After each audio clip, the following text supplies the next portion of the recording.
Please one day let one of these lottery numbers be it. Like, let a Brinks truck drive past me and motherfucking explode. She always got something to say. Oh, no, she didn't. Oh, yes, she did. No, she didn't. Yes, she did. We gonna cry a little. I can't Laugh a lot. I like her. Wanna hear real shit? She keeping it real. In the right spot. Come on, Let's y'all. talk about Let's it. talk about it. What's going on, you guys? Welcome back to another video. I'm your girl Jamaica. Of course, if you are new here and you don't know what to do here, hit that subscribe button and notification bell. And if you have been here, still here, I appreciate you. I'm glad I got that intro out the way because I'm really too tired to be having that much energy. For real. Your girl been up since 5. This is the snack for the day. I don't know these. My favorite kettle brand, 140 calories, gluten-free. Some Sprite that I've been drinking since I stepped in the house. 2022 so far is giving me, go get your mama vibes. You know how you be outside, something happen, you be like, go get your mama. That's what 2022 is giving. 2022 is giving, go get your mama. Because we're not going to do this. For real. Every time I turn on the TV, it's something about the George Floyd trial. Now they having something, federal charges against the 3 officers. Something on social media with the black woman committing suicide, or the black woman who was just basically pleading for her life in Indiana jail cell and dying. I believe she was poisoned by them white inmates. I listened to that audio of them white inmates saying they call her niggers. Russia, Ukraine, gas prices, chicken prices, beef prices, inflation, homelessness, people going hungry.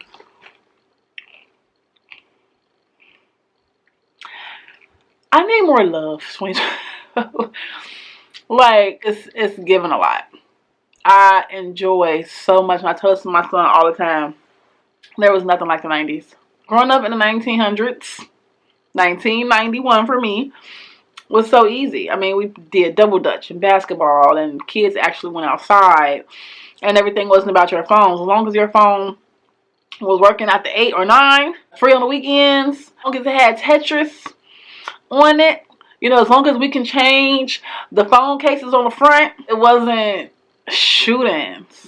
Well, it was shootings, of course, but it wasn't as big as it is today. Like, you can get into a fight. All you have to be concerned about really is being jumped on. Time is just going, and you're looking up, and we're aging.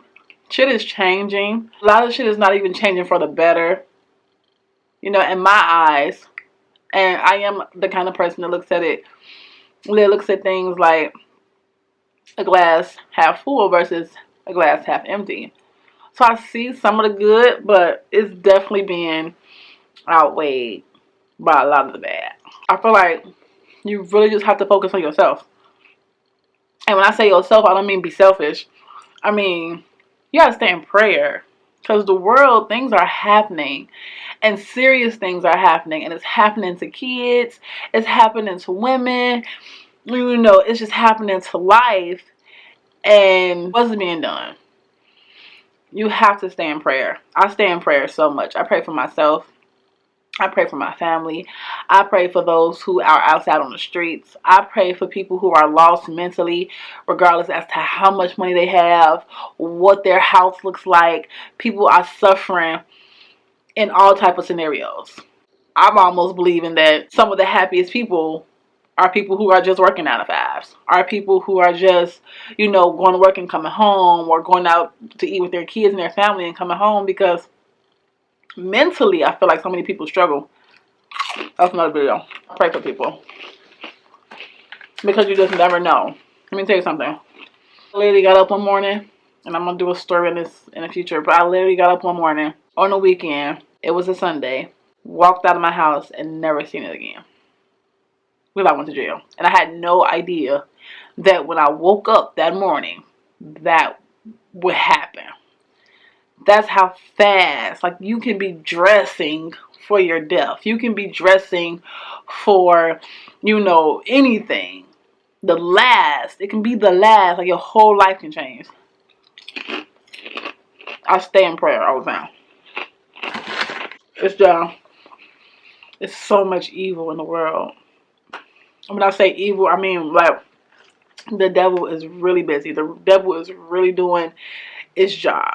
If you just take a moment to look at how many times somebody posts something that's negative and shade room, you know, what's really going on in the news. Every time you watch it, you know, rent increases, gas increases, food increases, and in turn, people are homeless. You know, how can we keep up with inflation if we're still not getting paid enough? I literally called a place today, and today's Thursday, so I'm posting this tomorrow, for someone for a 2-bedroom, and they want $1,500 for a 2-bedroom. Now, it's not in like a bad area. It's what they would consider the suburbs, but $1,500 versus what's being paid, like what employers are paying. I feel like if y'all understand inflation, then y'all should understand that we need increases. Not only are y'all work increasing, but what we have to pay out is increasing. I don't know. I feel like I agree. It does kind of put everybody in a tight spot, but I mean, people are really having to work more than one job, work overtime, roommate with other people, you know, really be creative with their living lifestyle, their food resources, and their money just to be able to live, just to be able to survive. That's, man, I know because I'm one. I'm doing so many things, and it's just to be able to, you know, survive. And that's why I don't knock nobody hustle. It's why somebody got to hustle. I don't care what it is. That's between you and Jesus and the law, if need be. But I don't knock nobody's hustle because it's hard. People are spending less time with their kids because they're spending less time at home because they're working so much just to be able to afford rent, just to be able to afford food, gas in their car. I'm here in Minnesota, gas is almost $4, if not $4 in some places. A 1-bedroom at the cheapest, I think it's $1,211 in nice areas. If you want to live in the hood, okay. If you can live in the hood, okay. But, you know, nobody want to live in the hood, especially now when everybody is just killing each other. You know? 2022? Look at your mama. She'll come get you. It's not this, it's this. If it's not this, it's this. Like, can we get rid of COVID first? I say get rid of it. I mean, I want to hear shit about no mask mandates, no vaccine mandates, no federal regulations. Not your mask should be worn on the bus. Not your mask should be worn in this restaurant. Let's just like act like that never happened. Okay? I don't know. What I will say is stay in prayer. Look, I keep my Bible right here. I'm going to lie to you. It's right here next to my bed. Next to my glasses. And I have one sitting up there on my dresser. Because I don't play that. That's a struggle. Mentally, financially, spiritually. People stressed out. And now people doing crazy shit. My question is, can you fucking blame them? Can we get to a point where people can afford to live? Where people are not mentally drained, physically drained, trying to figure out how to stay afloat. Can we get to that point? I'm about damn beef prices that went up. At this point, we need to go kill the chickens and the cows our motherfucking selves.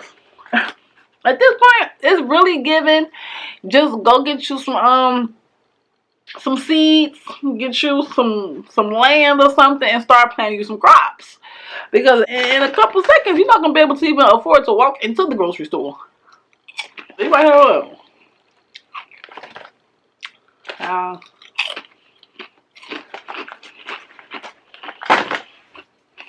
okay, people still need things. I seen a statement on Twitter. Kylie's sister, or the Kyle sister, I don't know who she is. But she was saying that she went into the bank to make a withdrawal. The teller was like, oh, let me go to the bank and see if we even carry that much money. That's my thing about people who flaunt their money. I think it's perfectly fine. It's your money. Flaunt it. Whatever. But I feel like there's so many people out here who are struggling. There's so many people out here who working their ass off.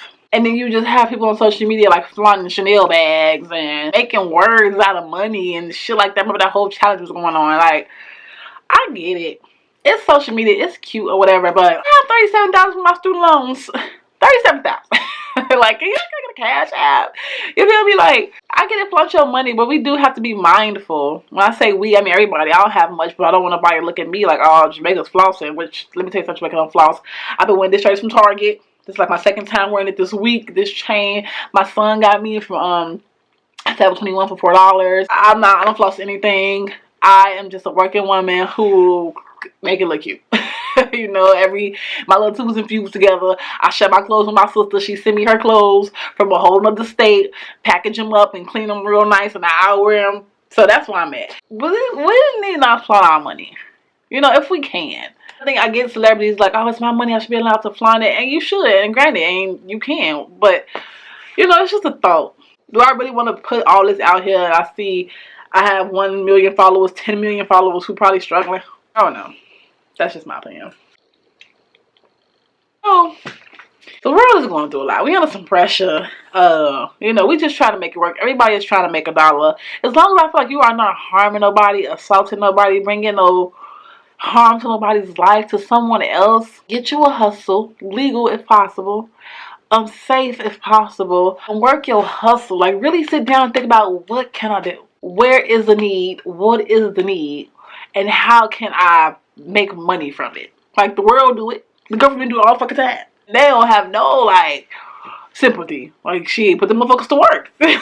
So, you know, value something. Do something. Support somebody else. If you can support another business, if you can support another family, you know, even a little bit. I have so many bills, and I'm just like, God, please one day let one of these lottery numbers be it. Like, let a Brinks truck drive past me and motherfucking explode. Let it be a giveaway on Twitter and somebody pick me. You know what I'm saying? Like, I can get them type of prayers up there. Let me be successful in one thing, Jesus. Just give me one thing, let it blow up. You know, until the end, I work my ass off. Because I know that I'll have no choice.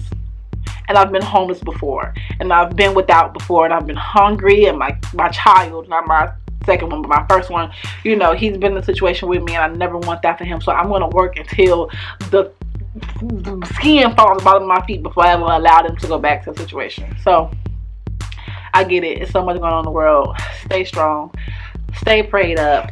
You know, I'm going to leave my cash app in case somebody feels like watching this and feeling generous. We'll just put that somewhere on the screen. But make sure you are following the website. As I said, you guys, it's about me. It's so much information. If you ever want to do a one-on-one or just reach out or anything, you can do that from the website. I will post it here. Post it here. Make sure you're following me on Instagram and Twitter just for some behind the scenes stuff, some inspiration, some motivation, some empowerment, anything that I have coming up, which I'm hoping to have something coming up in the upcoming months very soon. So stay in tune. I want to stay in tune with y'all. Y'all stay in tune with me. Like, we growing together. We in this, okay? I'm in the same boat as some of y'all, so there's no judgment here. It's all love. I will see you in the next video. Peace.